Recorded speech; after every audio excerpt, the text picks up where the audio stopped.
Hey there. My name's Ava, and if you had told me a couple of years ago that I'd be where I am now, I would have laughed you out of the room. Back then, I was all about chasing stories, living off caffeine, and making my mark in the world of journalism. PR was just a blip on my radar, something I thought I'd never touch. Life's funny that way, huh? This story really kicks off on what I thought was just another Tuesday. I was in this cozy little cafe downtown, glued to my phone, deep in conversation about a PR campaign that was giving me a headache. It was the kind of talk where, if you're not in the biz, it sounds like I'm speaking another language. Yeah, I get it, but if we pivot the narrative towards a more grassroots approach, we can totally bypass the traditional media gatekeepers. I remember saying, probably a bit louder than necessary, I've always had a voice that carries. And there's this guy sitting all by himself at the next table. Couldn't have been more than 30, dressed casual but neat. He's got this look on his face like he's trying to solve a puzzle, but missing half the pieces. I wrap up the call, let out a long sigh, and that's when I notice him staring. Not in a creepy way, more bewildered than anything. What? Never heard a woman talk shop before. I shot at him, half annoyed, half amused. He just blinks, then breaks into this easy, disarming grin. Actually, I was trying to figure out what language you were speaking. Sounded like English, but I couldn't make head or tail of it. I couldn't help but laugh. It's called PR speak. It's English, but for masochists who like their jobs a little too much. He chuckles, slides his chair a bit closer. Ethan, he introduces himself, offering a hand. Ava, I reply, shaking his hand. His grip's firm, honest. So, Ava, you always talk about work like it's some kind of secret society. He teases, taking a sip of his coffee. Only when it scares the normals away, I quip back. We both laugh, and just like that, the ice isn't just broken, it's shattered. Ethan's got a way of making you feel like you're the only two people in the room. He listens like the words you're saying are the most important thing in the world.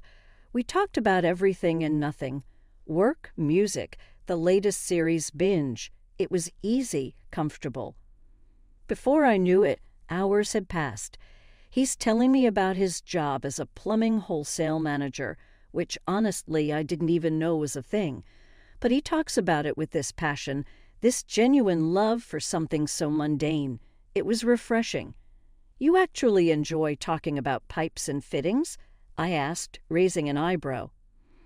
As much as you enjoy pivoting narratives, he shoots back, and we're in stitches again. By the time we part ways, it's late. The cafe staff are politely but pointedly stacking chairs on tables around us. Ethan scribbles his number on a napkin, slides it across the table. Call me, maybe, he says, a playful challenge in his eyes. Maybe, I mimic, tucking the napkin into my purse. Walking home, I couldn't shake the grin off my face. Little did I know that random Tuesday in a random cafe would lead me here. Ethan and I, we clicked. It wasn't just attraction. It was like finding a piece of yourself you didn't know was missing. Fast forward a bit, and Ethan and I are knee-deep in what can only be described as the chaos of wedding planning. If you've never planned a wedding, let me tell you, it's like trying to juggle cats. And not just any cats, but cats that are on fire and extremely opinionated about floral arrangements and seating charts. I don't get it, Ethan said one evening, scratching his head as we looked over our ever-growing guest list. I thought you'd be all about having a big blowout wedding. You know, the kind where you need to hire a second city just to fit all the guests. I laughed, tossing another crumpled-up version of the guest list into the bin. No, that's not me. I've always dreamed of something small, you know, just us, our families, and a handful of friends. I don't need a circus, just something real, something us.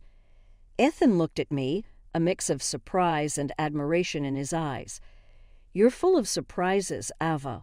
All right, let's do it your way. But we're not skimping on the cake. Deal, I agreed, And just like that, our modest wedding plans were in motion. The day itself was a blur of laughter, happy tears, and way too much cake. Ethan was right about not skimping on that. Our families and a few close friends gathered in this quaint little venue we found. It was nothing fancy, but it was perfect for us. Ethan's mom, Sylvia, was there, of course. She was hard to read, always had been, but today she seemed, well, if not exactly thrilled, at least not openly hostile to the whole affair. "You sure you don't want a bigger do, dear?" Sylvia asked me as we were getting ready. Her tone was somewhere between concerned and condescending, a skill I reckon she perfected over the years. "Ethan and I are sure, Sylvia.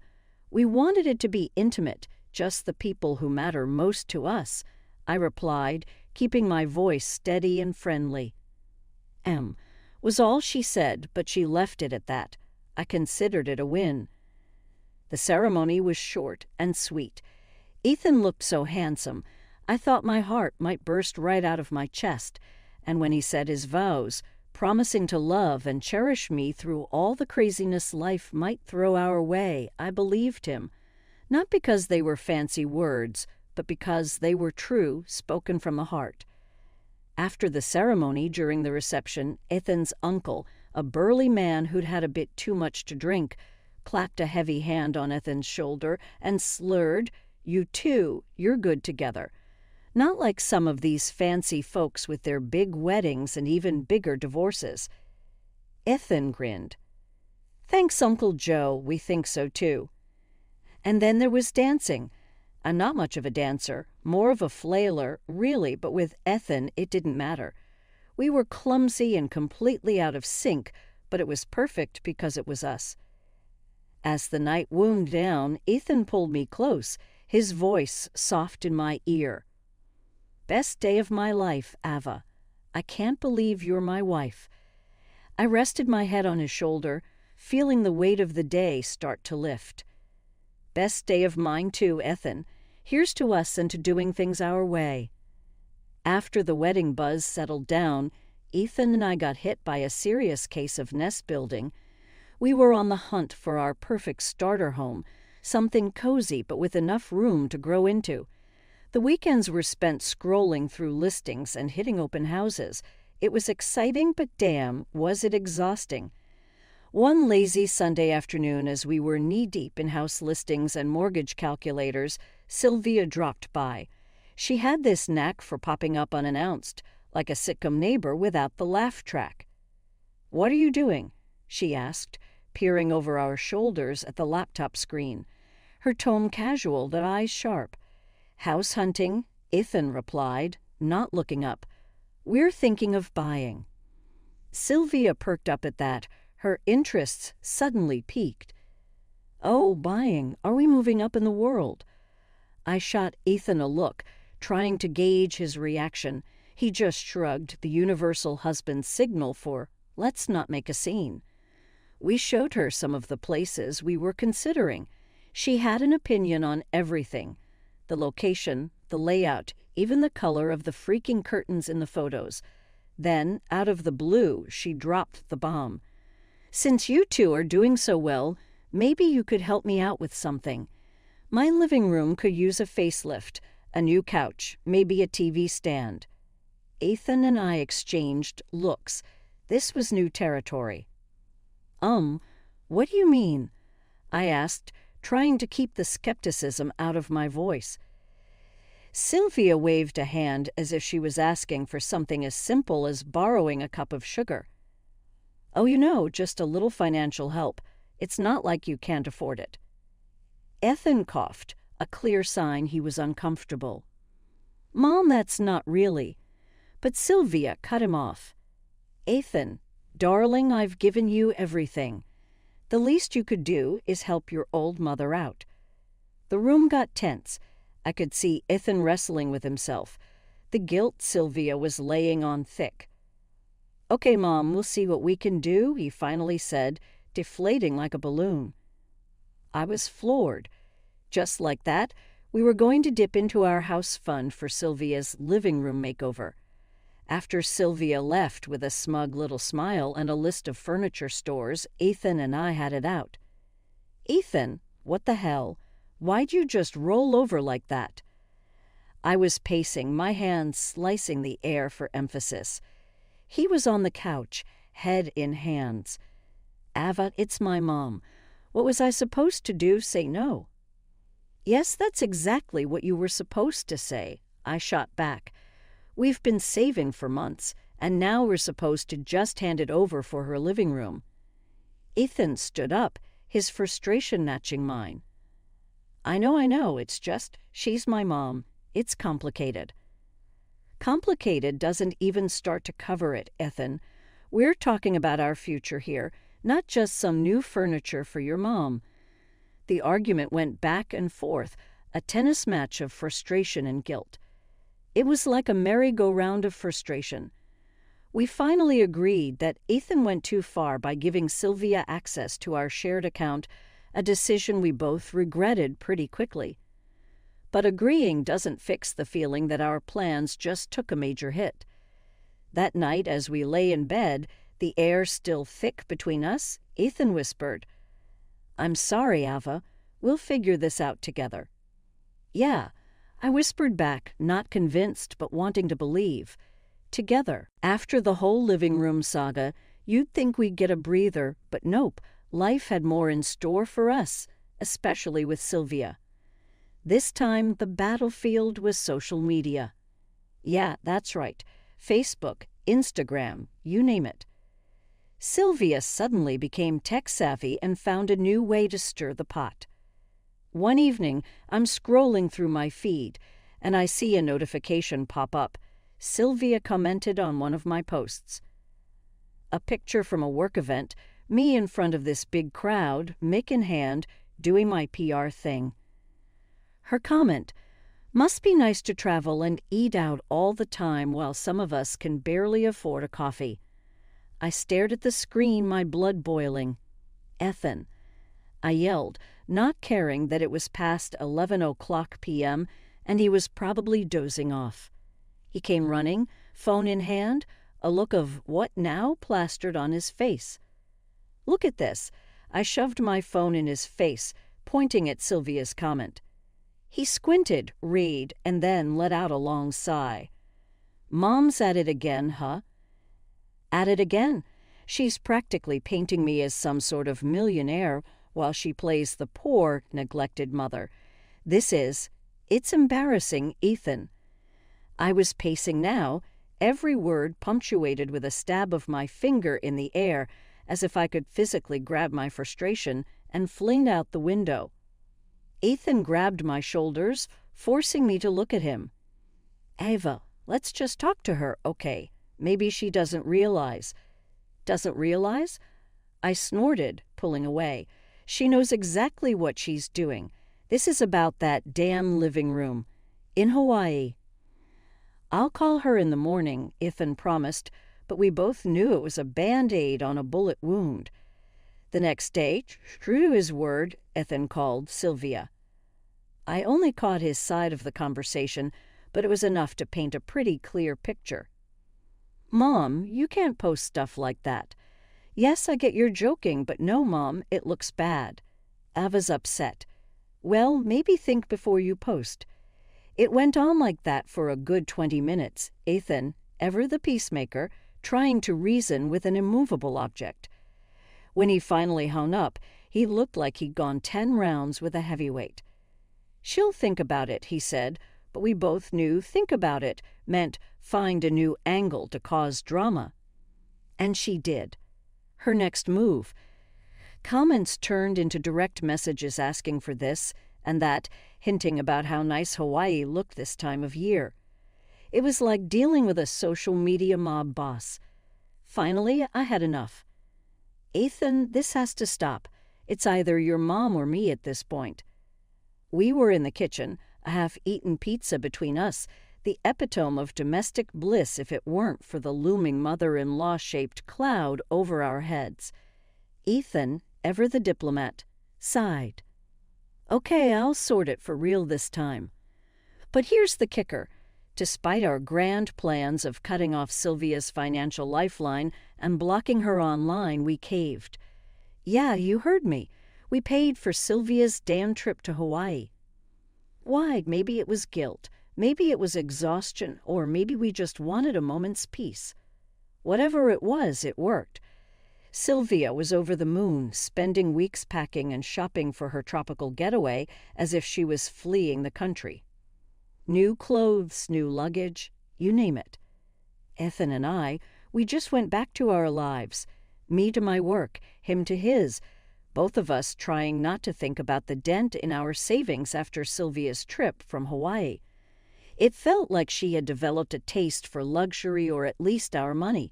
It was like a switch had flipped. The ask started small, then got bigger and bolder. Ethan and I were her personal ATM, and she wasn't shy about making withdrawals.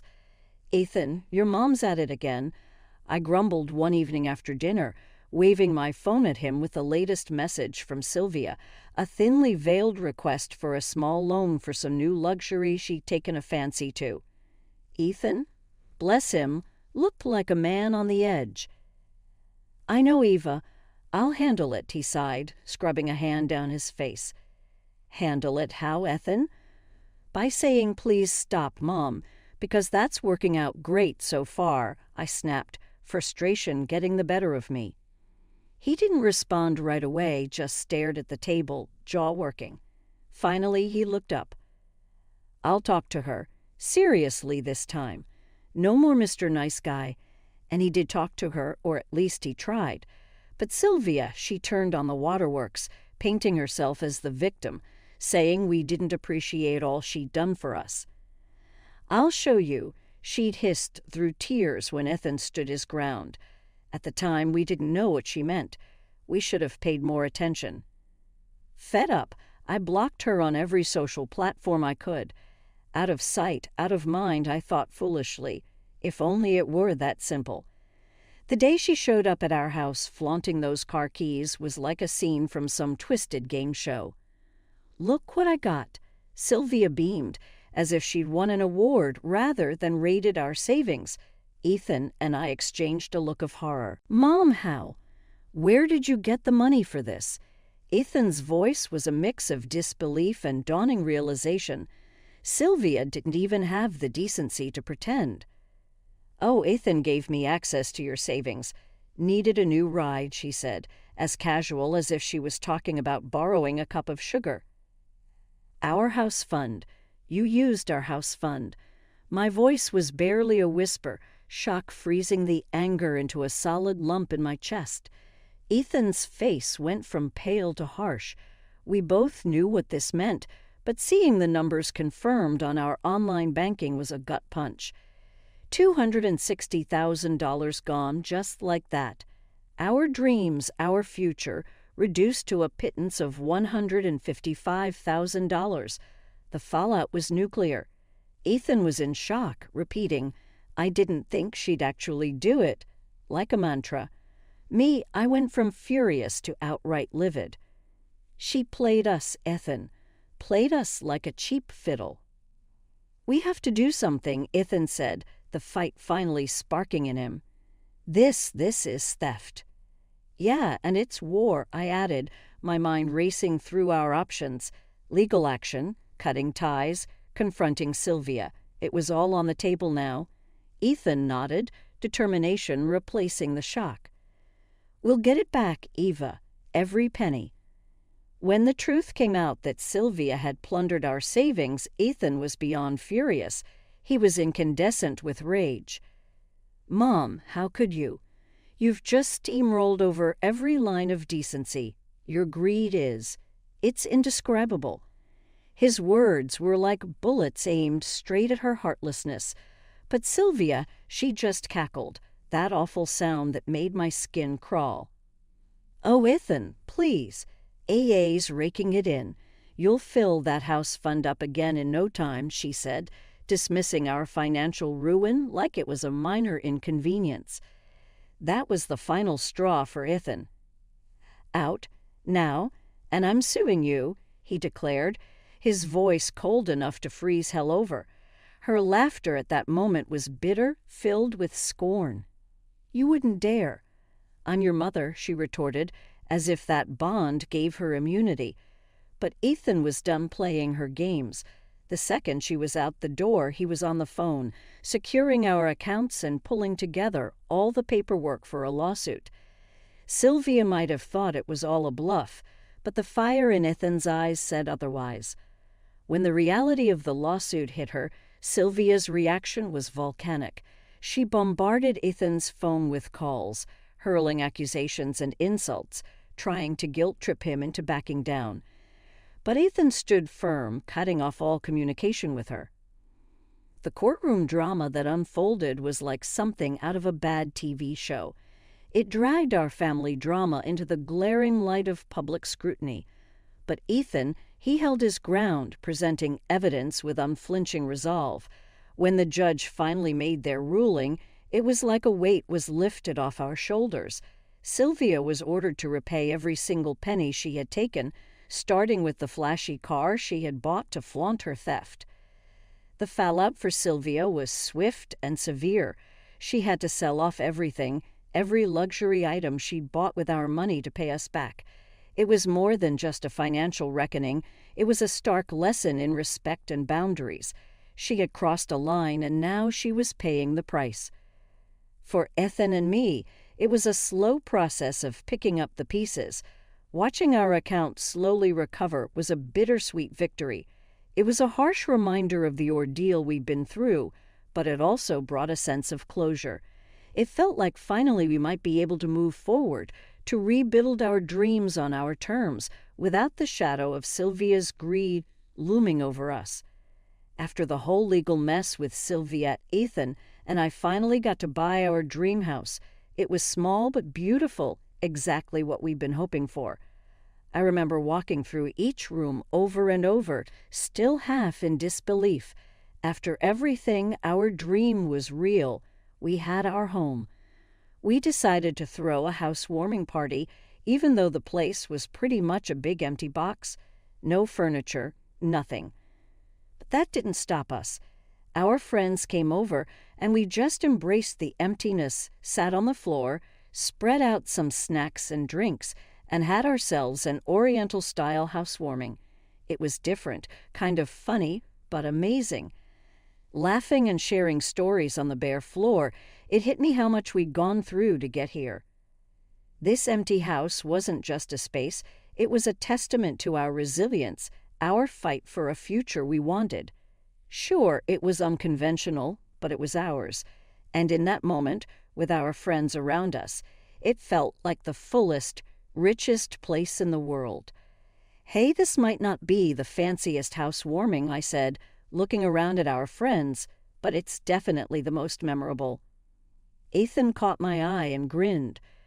"Who needs furniture when you've got good company?" Right through the grapevine, those chats over fences or quick exchanges in the grocery store, we heard about Sylvia's latest chapter.